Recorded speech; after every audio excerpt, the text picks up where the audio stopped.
Hi, everyone. My name is Brinley Collins, and I'm with HS Connect. And today we're going to interview Dr. Stephanie Goldberg, who's a surgeon, about misconceptions having to do with HS surgery and cover some questions that have come up in the course of some of our groups.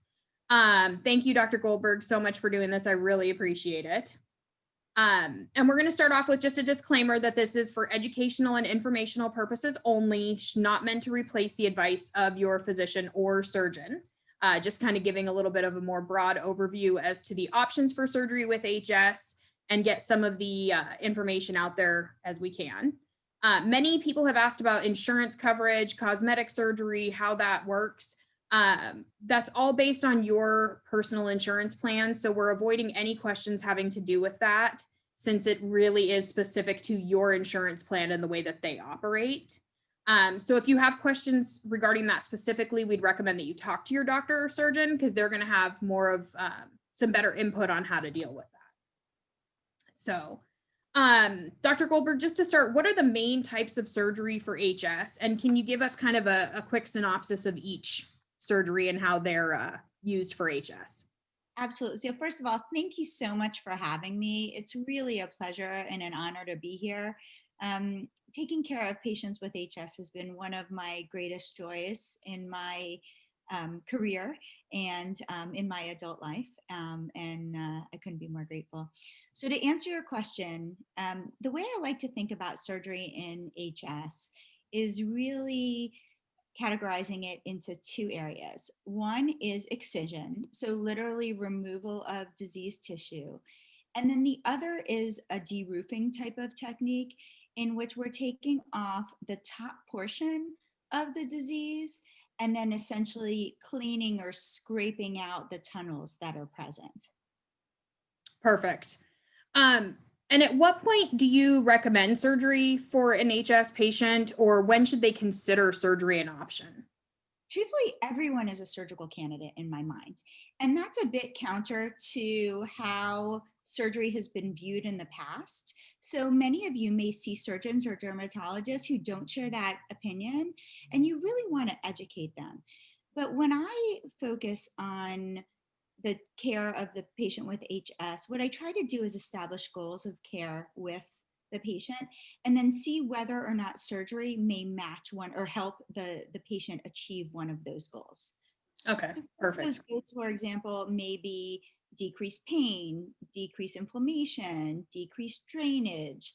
It could be removal of all disease. And depending on that, because we know this is a systemic disease, however, some patients do have disease that's localized in certain areas.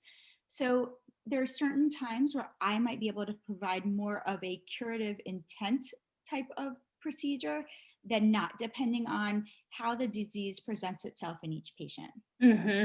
Yeah, that's definitely a valid point. And we have a couple of questions from some people that we have in our groups that we asked, polled them, what are the misconceptions you have or questions you have about surgery? So Nicole asked, is it true that even surgery is not considered a cure? Technically speaking, yes, that's correct.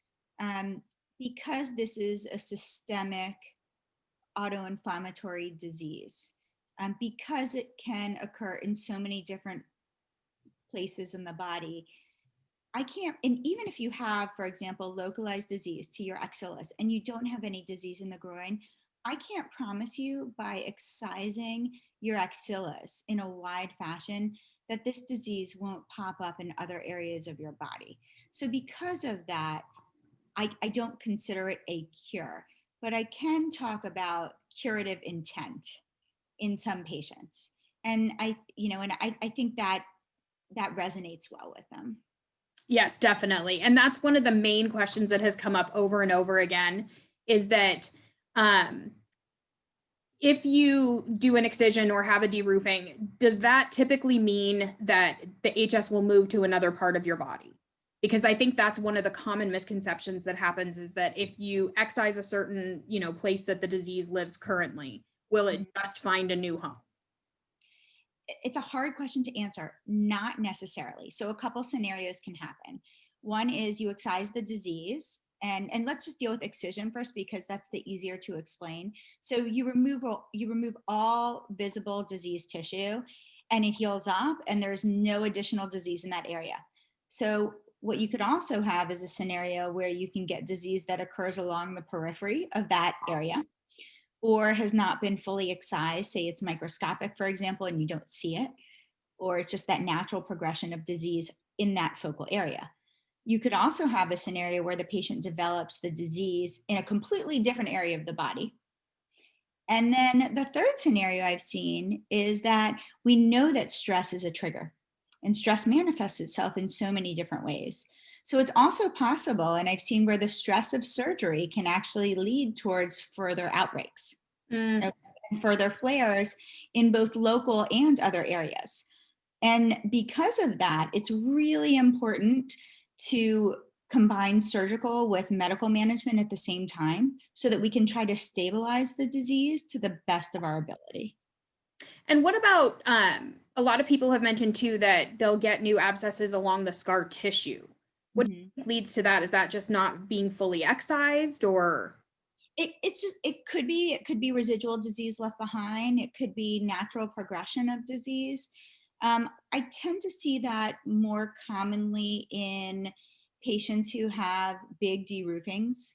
Actually, big is not the right term, deroofings, but in areas where there's so many different interconnected tracks or tunnels. Mhm. Again, there may be some little microscopic tunnels that you can't really see to the naked eye and you can't evaluate, but then they subsequently develop or drain, and then you get recurrences along those areas. Okay, And got it. I think going back to the goals of care, and that's if there's one way that you can be an advocate for yourself and know if you're with the right surgeon, it's when you go in to talk to a surgeon, say, okay, if they don't say to you, what are our goals of care? You say, I want to discuss with you what I want my goals of care to be. Okay. And then you need to make sure that they feel that they can provide that. Truthfully, a good surgeon is going to tell you that they can't guarantee anything because this disease is so unpredictable, Mhm. and you want that honesty and you want that understanding because that's the basis of the trust that you're building with Yes, your client. absolutely. And I had the same experience where my surgeon told me, I can't guarantee you this won't come back. I make you no promises, but this is the best that we can do for you at this point. And so far, I'm a year and a half post surgery and have had no reoccurrences. So I'm taking that as a huge win at this point. So, um, and then Emily asked, is there a benefit to a wound being left open? It's a really good question. Yes, open wounds are scary, right? They're not normal in the sense, when I say nothing's normal in life, but they're not normal in the sense that we're not used to looking to them. We like to see intact, we as non-physicians and non-providers like to see skin closed and things covered, and that's it. And when you're trying to have surgery from HS, the last thing you want is another open wound. In my experience, these wounds heal a lot better when left open to heal by secondary intention. And in my training, we closed everything, not everything, but most of the HS wounds, unless they were very, very heavily contaminated. And that's truthfully where I see the bulk of the recurrences and delayed wound healing or chronic wound problems. I have a lot better outcomes by leaving the wounds open. And this is actually something I learned from the dermatology world and have been able to apply it on a much larger scale in the surgical world because I have access to things like the operating room and anesthesia that some of the dermatologists may not have available to them. Yeah, and that was another good question, actually, kind of a segue is to what I know that, a lot of people will ask about dermatologists doing surgery, but there's a difference between dermatologists doing a procedure in their office versus something like a wide excision or, even a deroofing that you would maybe want to be under anesthesia for. So, what kind of surgeons do this in your experience? So let's start with the anesthesiologist. Let's go from the bedside procedures and then let's work our way up to the more invasive procedures. So what I have learned is that so the most important thing is to find a dermatologist and or a surgeon who has experience with this disease, who understands this disease to the best that we can, Hmm. or is willing to learn. okay, and be your partner. And if they're not, or if it sounds like they don't understand it, walk away, because you're going to have a lot of frustrations. And again, you can't expect everybody to know. There's so much that we don't know about this. But if there's someone who has the skill, who's willing to be educated, hang on to them. Okay. So dermatologists run the gamut in terms of what their skill set and what their comfort level is. So you have some that are very interested in HS and do some pretty complex excisions, even in their offices, and some reconstructions. And then you have some who are not, and they'll pretty much self-identify to you once you start asking questions what their comfort level and what they're interested in doing. There's another subset of dermatologists who do surgical, 1-year surgical fellowships. And some of those seem to provide some really good excisions and techniques, and may be willing to do that. Then you kind of jump to the surgeons, the surgeon trained fellowships, excuse me, and residencies. So there's a multitude of different specialty trained surgeons who also may have the skill or may be interested. One would be general surgeons, and that's what I am. I'm general surgery trained, and then I also did a surgical critical care, which is a trauma and acute care surgery type of fellowship. So I'm trained in all kinds of emergency surgery, wound management, and so forth. So I represent one spectrum or one area. Plastic surgeons may also do some. GYNs, gynecologists may see a lot and may do some. That being said, there may even be some family medicine doctors, especially in more rural areas, who may have some experience. I truthfully have not come across these yet, but it wouldn't, there are certain models where some of the more primary care specialties have training in some of the surgical techniques. So that depending on where you live and what resources are available to you, it's very possible that you might come across those providers. Then there's also some surgical oncologists have shown interest in that area. So those are the main categories of surgeons. But I think more so than that, for the most part, all of us have very similar training in surgical skill. It's just a matter of, are we knowledgeable of the disease? Do we know how to partner appropriately with dermatologists? Are we aware of the current techniques that are being utilized and how to utilize them? And can we provide reasonable expectations? Okay, or can we establish reasonable expectations with the patient in this partnership so that we can have a meaningful, positive outcome? Mm-hmm. Yeah. And I think truly it doesn't, whoever ends up doing it, so much of it has to do with your headspace entering into surgery and if your outcome expectations are realistic.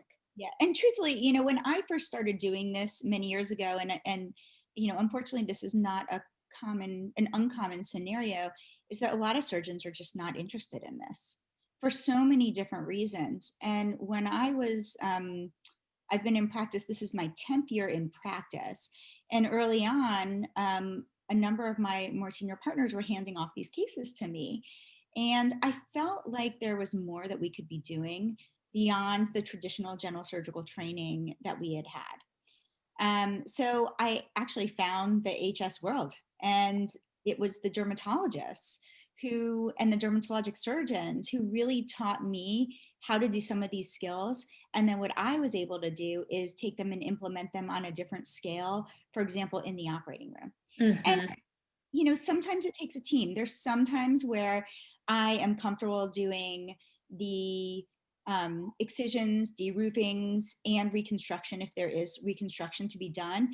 And other times I partner with plastic surgeons or cosmetic surgeons because I know that we together can provide a much better outcome for the Yeah, patient. definitely. Another question from Emily is, will it affect movement and should you do PT?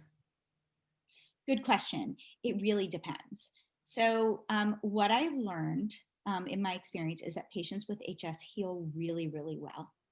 And I think that there's better range of motion and more comfort level in patients who don't have primary closures, especially in the axilla.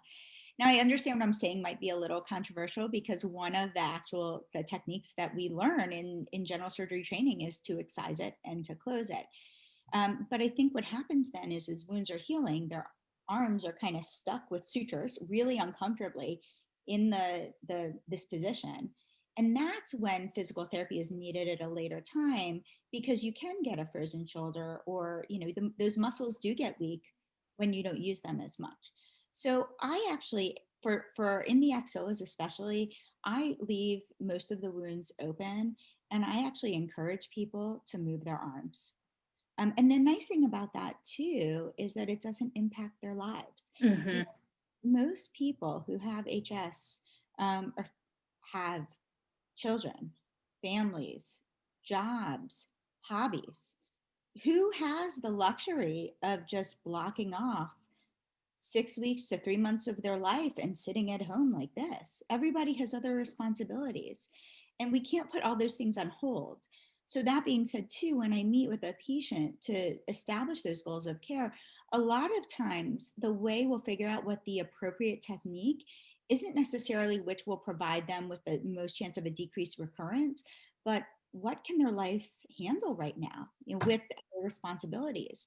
The last thing you want is if you have a job that's not going to be forgiving with you taking time off and you lose your job. And we know that's an issue with patients with HS. Yes. Because it can be, there are missed days of work that comes with the disease.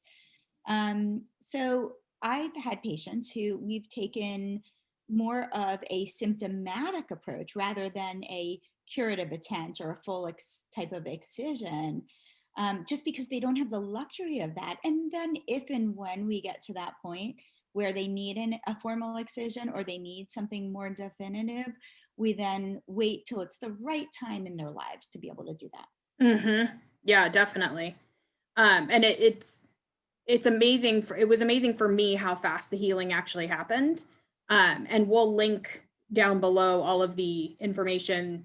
I had written a couple of articles about my personal experience with it because I was absolutely fascinated by the body's healing and how amazing and how fast it happened when you come home with huge, open wounds. And then to watch that happen was really amazing.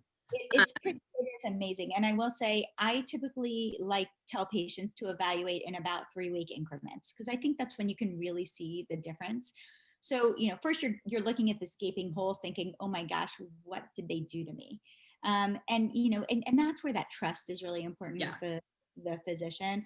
But it takes a good 3 to 4 weeks to really fill in. And then once it fills in from the bottom, you just start seeing it shrink and shrink and shrink. Yeah. Yeah, Yeah, and it's that's one thing. fascinating to watch it. Yeah, HS patients heal very, very well once the inflammatory process is removed. Yeah. And then what's your feeling about using a wound vac? Wound vacs are great. From the standpoint of innovation, they are phenomenal, and they definitely help with wound healing. That being said, they're not the most practical. Okay. And this is not to mean that I don't support the wound vacs and the use of them in certain situations. I don't think they're that necessary for HS patients. They require it. The advances with wound vacs are phenomenal. They're fairly quiet, they're portable, they do speed healing, and there may be some of those wounds that really, really need it, Mm-hmm. but they can also be uncomfortable. I found that some patients don't like the idea of having it's like this thing that's attached to them. There's something psychological about it. So I tend not to use them for these types of wounds, and not to use them at home. That being said, there is the occasional time that I will use it, and I use it for a lot of traumatic non-HS related wounds. There are benefits. of it. One benefit being that the wound care is only done every 3 or so days. So that might be more appealing to a patient, for example, than having daily wound care. And that is a pro.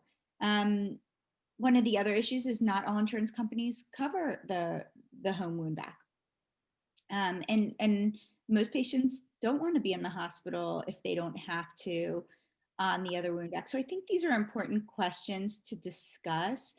But at the end of the day, as long as there's no cancer in the wound, and the disease is removed, I've not there have been some really tough resilient wounds that have taken, I call it a little extra love, Yes.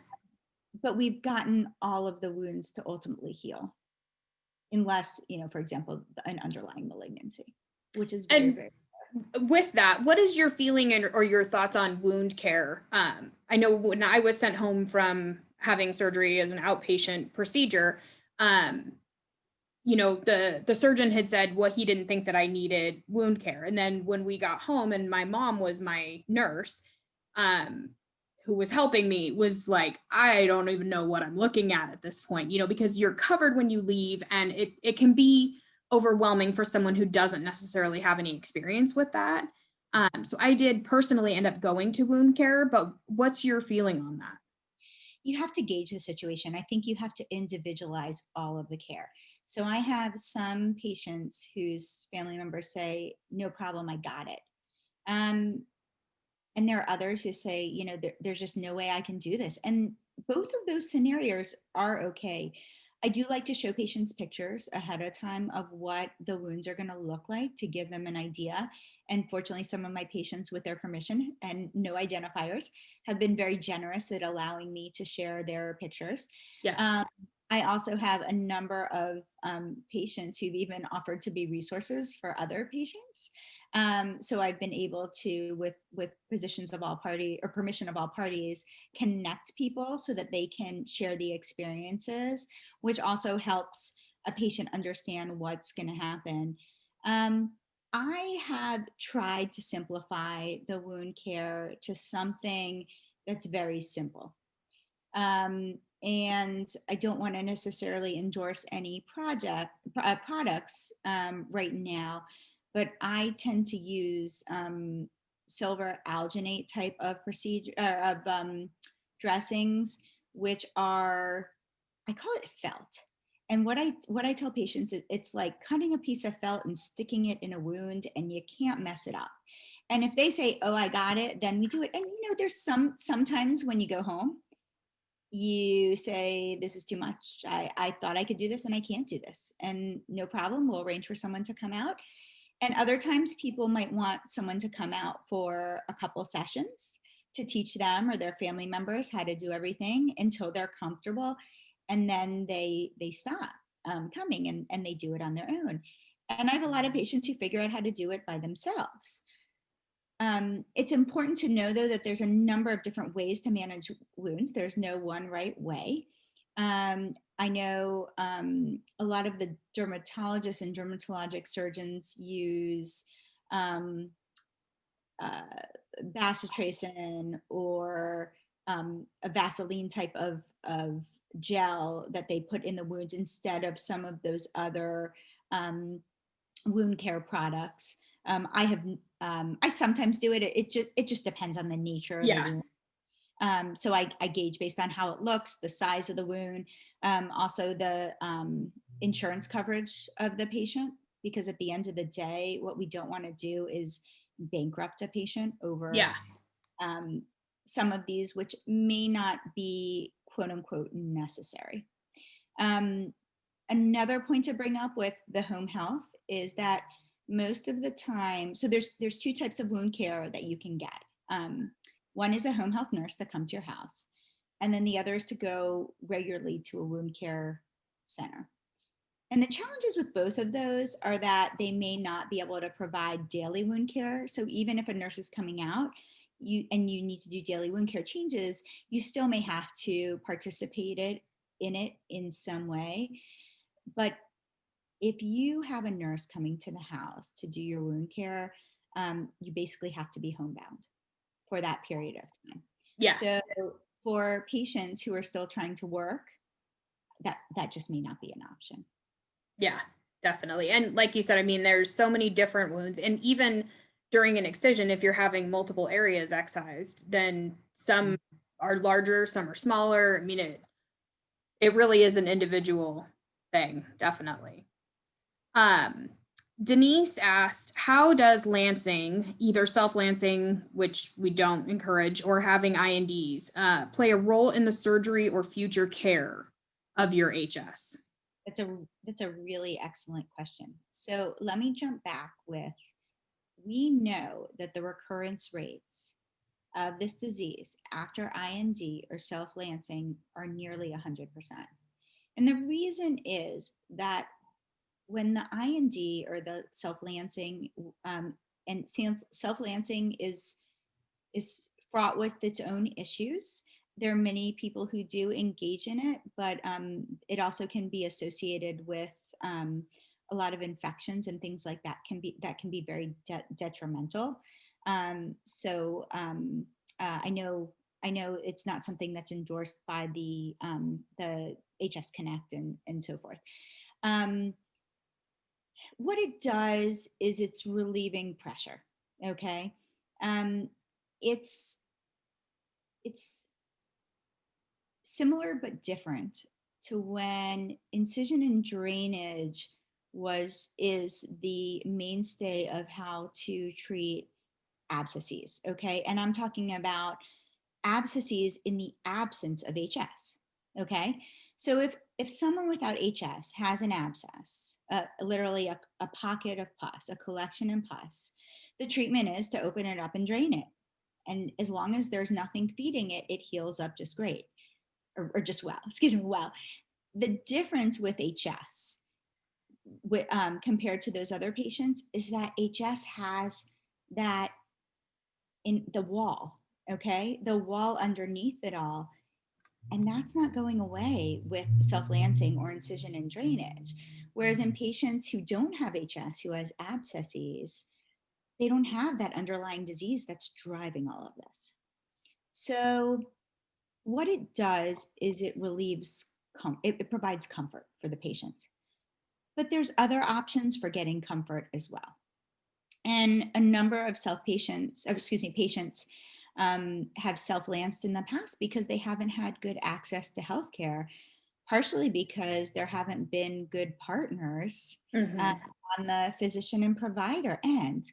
But now with the work that HS Connect is doing and a number of the other groups and the HS Foundation, there's so much more dialogue and connection and collaboration between patients and providers that our hope is that patients won't feel abandoned in the way that they rightfully felt abandoned and marginalized before, and that we can help provide those services to them that they really need. Yeah.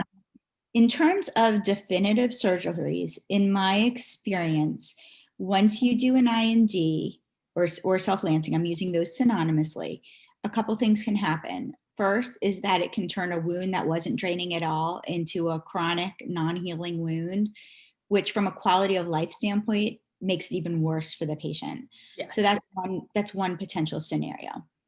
The other scenario is that when I go to do, or a surgeon goes to do a technique such as a deroofing, like for example, if this was an abscess overlying a tunnel, there is scar tissue and so forth that forms, and it's hard for me to actually identify the actual tunnel. So it pushes me from doing potentially a smaller procedure that might heal faster with a smaller defect to a bigger procedure like an excision in this setting. So do you sometimes, when you get in there, you have to make that decision? Like do you sometimes go in with the expectation that you're going to be able to do a deroofing and end up having to do more of an excision? Yes. Based on what you find? Yes. And then, there's some situations where I do excision and deroofing, a combination, and I'll be deroofing, and then I get to an area which there's not quite a good channel, but there's clearly disease, or tunnel, but there's clearly disease there. And I'll just excise that portion. And, the wounds that I'm talking about are a bit different than some of the ones that are done in the office where there's a defined tunnel. Those Mhm. one defined tunnel that may not connect with something else. And the type of things that I do in the operating room tend to be ones where there's multiple interconnecting tunnels that go off in all different directions. Yeah, Um, and it's a maze, so to speak. more complicated. Yes, definitely. Um, what is, in your opinion, the best way to approach a surgeon, or advice that you can give patients who think that surgery is a good option for them? I know we kind of touched on this at the beginning about advocating for yourself and talking about a plan of care and, what your main goals and priorities are. But what other advice can you give people if they think surgery might be for them? When you go in to see a physician, I think first and foremost, you have to be comfortable. So there is that, do I click with this person? Do I feel like I can share my concerns, be honest, um, test them a little bit, ask them questions and see what they say. And if it doesn't sound right to you, keep looking. There are resources available in the form of the Other Patients HS Foundation, who can direct you to a knowledgeable surgeon on this disease, because a lot of surgeons think they know about this disease and think they know what to do, but they really don't.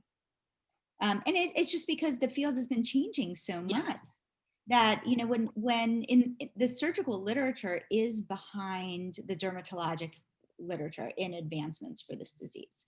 So it's still common knowledge amongst the surgical world that this is a primary sweat gland disease, for example, when we know that that's not the case. Mm-hmm. So I would test them a little bit.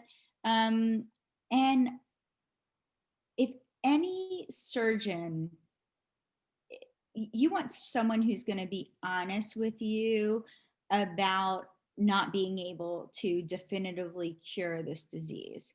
And if any of them tell you they can, that's probably another red flag. Yeah. Again, you can do techniques that are more curative intent. So I say curative intent slightly, and some may have a problem with me using that as well. But I think it's are they setting reasonable expectations for you? Are they knowledgeable, and will they hang with you throughout this Yes. process? Because it is a process, and this disease is a little different than what some surgeons are used to. It depends on the nature of what types of diseases they treat. So a lot of surgeons treat one condition, you see them once and that's it. But with patients with HS, you develop a long-term relationship with your providers, that can last, years and years and years. Yes, that is very, very true. Especially you get them on speed dial, and then you're like, so you know that other spot. I need to come back in. Yeah. And then last, what are the best pieces of advice you can give a patient for a successful outcome? There's the things that are, what you want to do is you want to do anything possible to help keep your disease under control and help improve or maximize your ability to heal. It's challenging in HS. We know that there are factors. I'm going to start with the wound healing part because that's a little easier, in the sense that we know that there are things that impact wound healing. Just in general, diabetes, smoking. The challenge being, when we're dealing with patients with HS, is that a lot of patients in the world, even without HS, do smoke. And it's not always reasonable to ask people to completely stop smoking. Again, I have other surgeons who might find fault with this.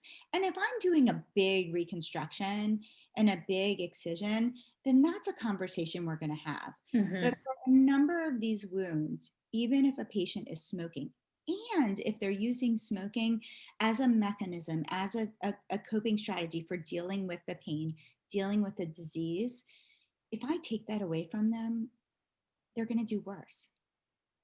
And at the end of the day, like I said, these wounds heal pretty well.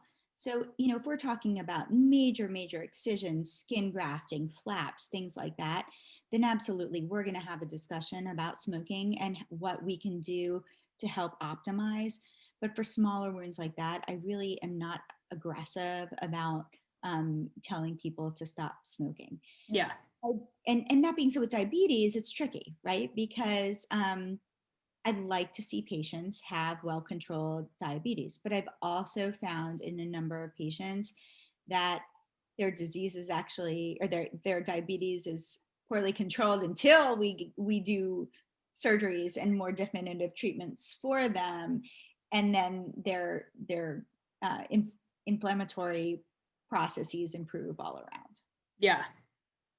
Yeah, Um, I think, part of it too is finding that right person for your surgeon so that you can have that positive relationship too. Because I think that really does help play a role in how effective you feel the outcome has been too. very much so, and that's why I like those goals of care. I have a very dear patient who would not mind me mentioning this, but when I first met her, she couldn't walk, she couldn't drive, she couldn't sit. And we by no means have her disease completely cured, but she's functional in life now. And she has meaningful relationships and she can go to the grocery store and enjoy the things that she does. So to me, that's a win. And to her, Yes. that's a win. Um, so that's why I think these discussions are just so important. Yeah, absolutely. Absolutely. Anything else? Any final words? Um,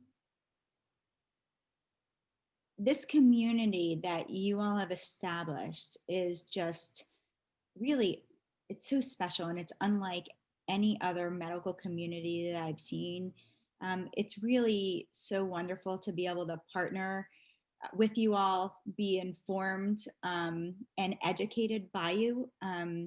So please continue to teach us, continue to share your experiences with us, and don't be afraid of surgery. But that being said, if it doesn't feel right, move on to the next. Yes, absolutely. Because at the end of the day, you have to feel comfortable with everything. Yes, very much so.